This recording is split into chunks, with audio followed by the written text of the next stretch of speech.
Okay. It looks like, uh-oh. Oh no.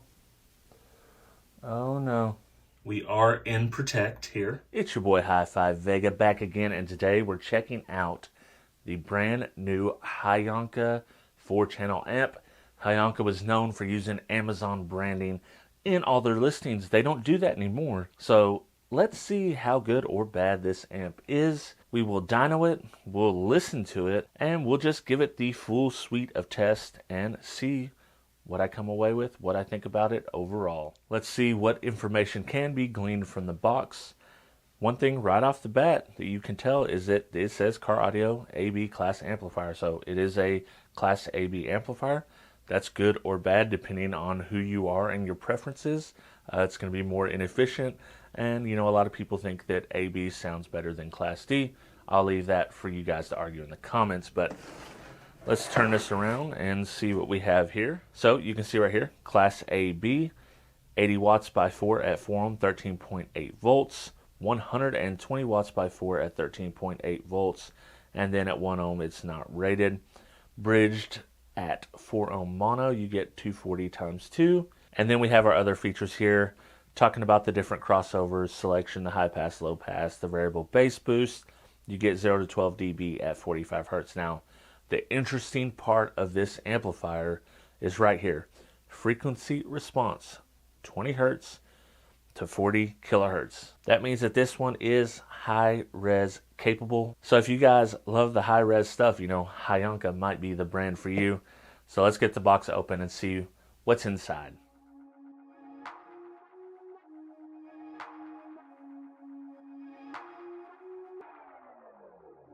As far as the looks go, I think it's okay. I mean, it's not terrible, it's not bad. I think it's just a little busy with the writing up here, kind of like a Pioneer amp. Well, if you're used to that, you'll be used to this.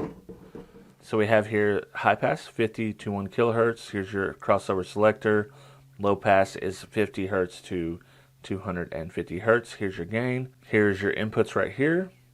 This is your front gain and your front crossover. The front crossover only offers a full and high pass filter, while the rear will give you full, low pass, or high pass. And then here is your bass boost right here. It's just selectable, 0 dB, 6 dB, and 12 dB.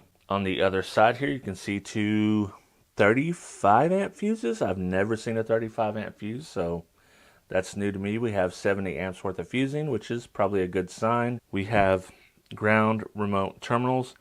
Looks like it'll maybe accept 8 gauge. We shall see. Looks like you have slightly smaller inputs here for your speakers, front and rear, but that's it. That is the quick look at the features and kind of the amp itself. So let's get it hooked up to the dyno. We'll see what it actually does power-wise. And then, of course, we're going to open this up and see what the guts look like, so stay tuned for that. And I have a set of Hi-Q speakers in bookshelf cabinets. Why not marry the pair up and see how they do together? Let's get it hooked up. Right, we are going to start off with the 4 ohm stereo test. We're rated 80 watts by 4, starting at 14.4 volts. It's rated at 13.8, so we should be okay. Let's let it rip with the 1 kHz track, and remember, all channels are driven.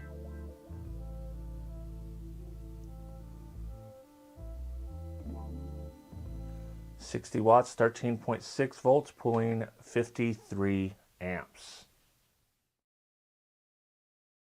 We are on the 2 ohm stereo test.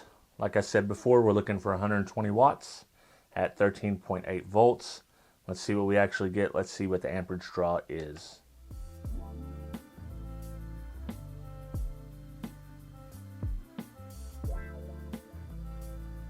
94 watts, pulling 60 amps at 13.6 volts. Definitely fell up short there again. One good thing that I will note is I didn't hear a 1 kilohertz whine out of this amp, which you typically hear on almost every cheap Class D amp that you test. So that's a bonus for this. Maybe that'll pay off in the sound quality when we actually listen to it.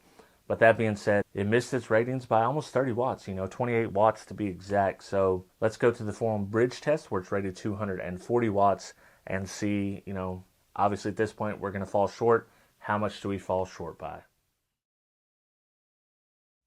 Onto the 4 ohm mono test, rated 240 watts by 2 at 13.8 volts, starting at 14.5 volts. Let's see what we actually get here.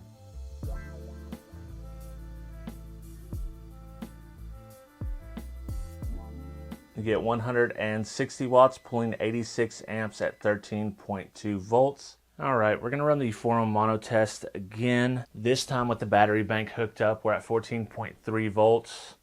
This should help stabilize the voltage a little bit. We're gonna try it on the 1 kilohertz track and then the 40 hertz track and see which one does better. The last run, I could definitely hear that 1 kilohertz whine as it peaked. So listen for that. The power supplies may or may not kick on, we'll see. So if you hear a fan or like a electronic humming noise, that's definitely the power supplies, that's not the amp. But if you hear that piercing 1 kilohertz whine, that will be the amp. With that being said, let's just let it rip at 1 kilohertz first.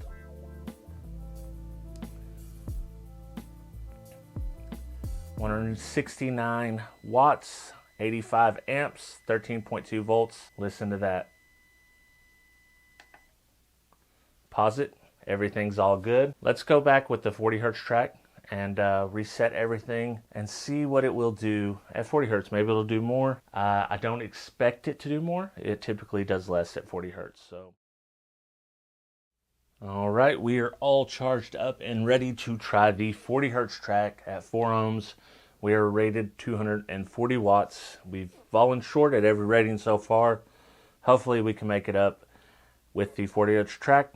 I don't have a lot of hope, but we shall see.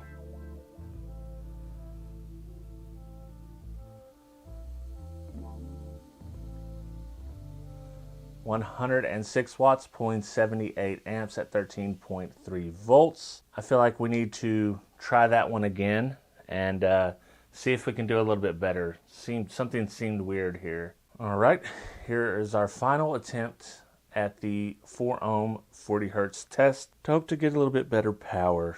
So let's go.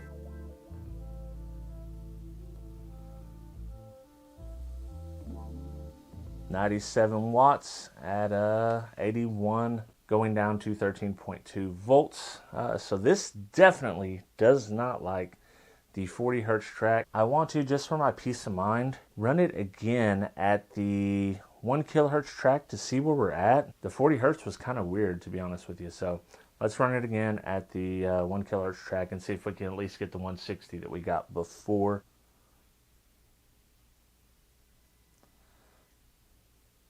Okay, looks like we jumped into protect. So let me cycle the amp on and off and we will see if it comes back up. Okay, it looks like, oh no, oh no. Just to show you guys what's going on, we are in protect here, as you can see.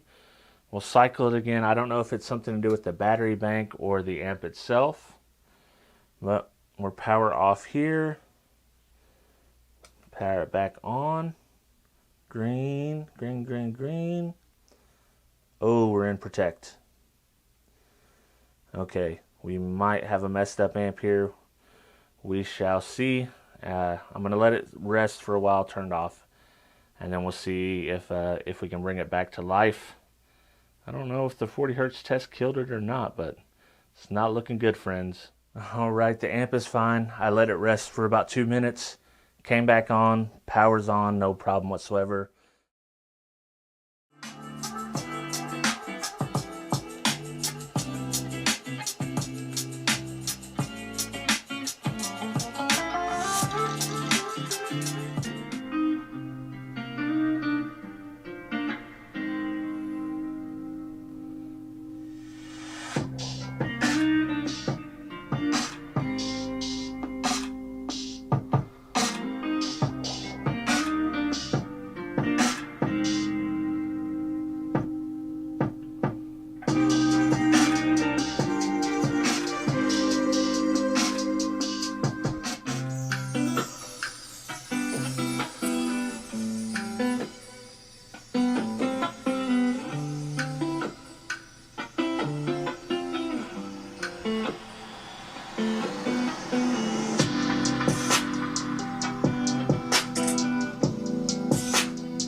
All right, I have a few notes on the sound quality.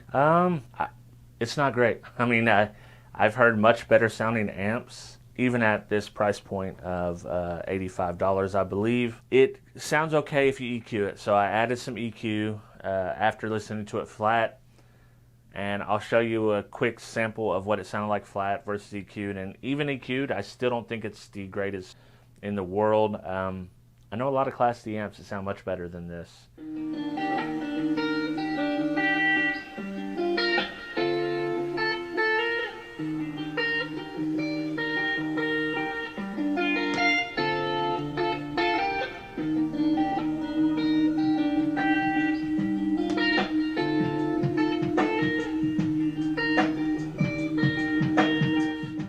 So, unfortunately, in my opinion, the Hi-Q, for the price, I really don't know if it's worth it. Even though it's $80-something on Amazon, it failed its power ratings. It makes decent power. It doesn't make what it's rated. It makes around 60 watts by 4 at 4 ohms. And honestly, for the things that I've tested from Hi-Q, I've been very, very happy with. This is the first miss, so I really don't care for that amp too much. I love, like I said, I like this component set. For the money, absolutely good value. The subwoofer is an insane value if you ask me, but this amp is not in the same category. So overall, for me, it's a pass. Let me know what you guys think about it in the comments. I know that they've kind of built up a good reputation from the components to the subwoofers, but I think for me, this is a pass. I hate to show off products to you guys that don't cut mustard, but this one certainly doesn't, and I really don't like to shame products. I typically don't even talk about products that I don't really care for. With that being said, I hope that you do appreciate these type of videos, and I hope you are subscribed. Leave me a comment below if you are not subscribed, and subscribed from this video. I will appreciate it. And for all of you that are subscribed and support me, I will see you on the very next video, and I hope that it's a better product than this. I'd like to thank all my Patreon supporters, but the $6 or more members get a special shout out, and that is 2001 Monolithic, Gene Nava, Joaquin Juarez, El Fuego Audio, Travis McClendon, Brandon Hanna, William Berg, Boxboy Audio Sound Solutions, Jesus Tires, Dennis Cromwell Jr., Scott Dilbeck, D. Stewart, David Kozlik, Scott McCord, Matthew Tolberg, Cornut, Trucker 9000, Bobby Burkett, Kevin Lautner, James Childers, Baba, Thomas Marshall, Living Loud with Andy, Neil Nato, Chris Cogburn, and Old School Stereo. For as little as $2 a month, you can join the Patreon team and get exclusive Patreon-only content, including a monthly Patreon-only hangout stream. It's a really good time. You guys are missing out, and if you want to join, check me out at patreon.com/hi5vega.